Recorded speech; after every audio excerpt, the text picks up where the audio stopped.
Every single day, thousands of people converge on a tiny, isolated settlement in Rajasthan. They arrive in buses, in cars, and sometimes in ambulances, forming lines that stretch from dawn until dusk. Many of these arrivals are coming directly from intensive care units. They step out carrying thick, overflowing medical files, oxygen tanks, and the undeniable, visible toll of late-stage terminal disease. Looking at this massive cluster of severe sickness, the immediate assumption is that something here is poisoning them. You have to wonder if there's a deadly contaminant in the local soil, a heavy metal leaching into the water supply, or perhaps an undocumented source of radiation buried under the village.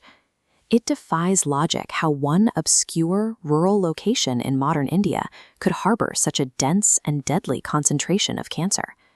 This is Devmali, a remote hamlet tucked deep within the rocky, scrub-covered reaches of the Aravalli Range.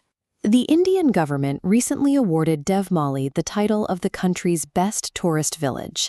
The citations specifically praised its pristine, unpolluted environment. The people who live here follow incredibly strict, centuries-old rules. No one is permitted to build a concrete house. Everyone lives in traditional mud structures with thatched roofs. They consume absolutely no alcohol or meat, and crime is so non-existent that the doors don't even have locks. Health records for the actual residents of Devmali reveal virtually zero incidents of cancer. This village serves as a final sanctuary for people who have been poisoned by the world beyond its borders. The entire village is dedicated to a local deity, Lord Devnarayan.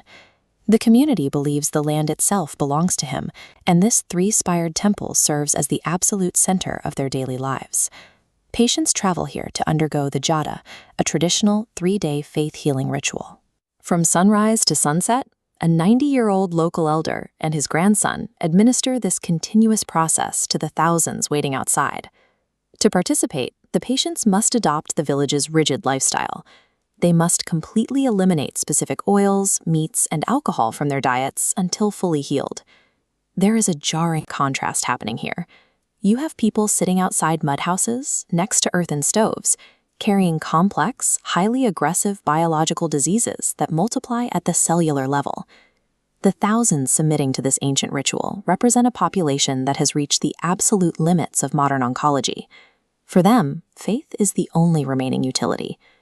Tracing these families back to their origins reveals they are traveling hundreds of miles, largely arriving from agricultural hubs like Punjab and Haryana.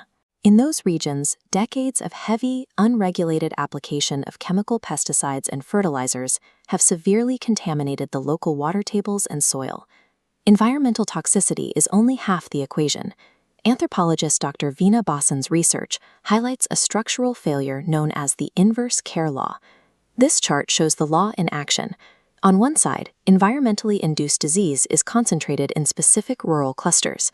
On the other, the availability of affordable, quality medical care in those exact same regions is plummeting. This gap represents financial ruin. Prolonged oncology treatments drain bank accounts and force families into debt, eventually pushing them entirely out of the formal medical system. In private clinical hospitals, surviving cancer costs millions of rupees.